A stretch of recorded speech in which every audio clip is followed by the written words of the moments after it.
साल 2025 था। दिल्ली एयरपोर्ट पर हल्की धुंध और सर्द हवाएं थीं, लेकिन वहां एक अलग ही हलचल थी। एक खास फ्लाइट तैयार हो रही थी, इंटरकॉम 77। ये फ्लाइट जापान के ओसाका जाने वाली थी, लेकिन इसकी मंजिल सिर्फ एक देश नहीं थी, ये उड़ान किस्मत बदलने वाली थी। इस फ्लाइट में सवार थे देश के बड़े वैज्ञानिक, कुछ टॉप अफसर और एक 11 साल का लड़का रुद्र। दिखने में बिल्कुल आम शांत स्वभाव का, नीली शर्ट में खामोश खड़ा, लेकिन वो बच्चा आम नहीं था। रुद्र को सपनों में एक कोड दिखता था।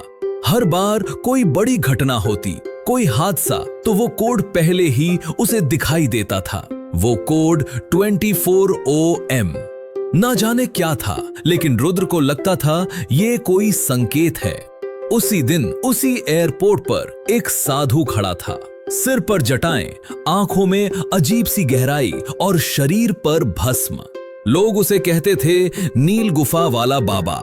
कुछ लोग उसे देखकर डरते थे, कुछ हंसते थे, लेकिन बाबा बस शांत खड़ा था और उसके हाथ पर भी वही कोड लिखा था, 24OM। जैसे ही रुद्र और बाबा की नजरें मिली, दोनों ने कुछ नहीं कहा, पर सब समझ लिया। एक अनकहा संवाद हुआ था, जैसे कोई पुरानी पहचान फिर सामने आ गई हो। फ्लाइट टेक ऑफ कर गई। शुरुआत में सब ठीक था, लेकिन 37 मिनट बाद कुछ हुआ जो पहले कभी नहीं हुआ था। सिग्नल गायब, सिस्टम फेल, कम्युनिकेशन बंद, प्लेन कंट्रोल से बाहर जाने लगा। पायलट पसीना पसीना हो गया। कंट्रोल टावर से कोई संपर्क नहीं हो रहा था। अंदर यात्री घबरा गए। कुछ लोग प्रार्थना कर रहे थे, कुछ रो रहे थे। तभी रुद्र उठ खड़ा हुआ। उसकी आंखें सीधे कॉकपिट की ओर थीं। मां ने रोका, लेकिन रुद्र बोला, मुझे जाने दो, मुझे पता है मुझे क्या करना है।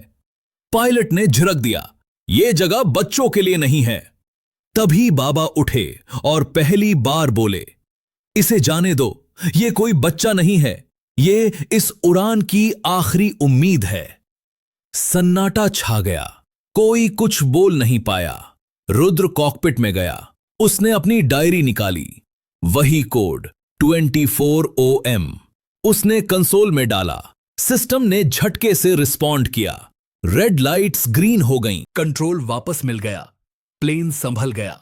200 लोगों की जान बच गई।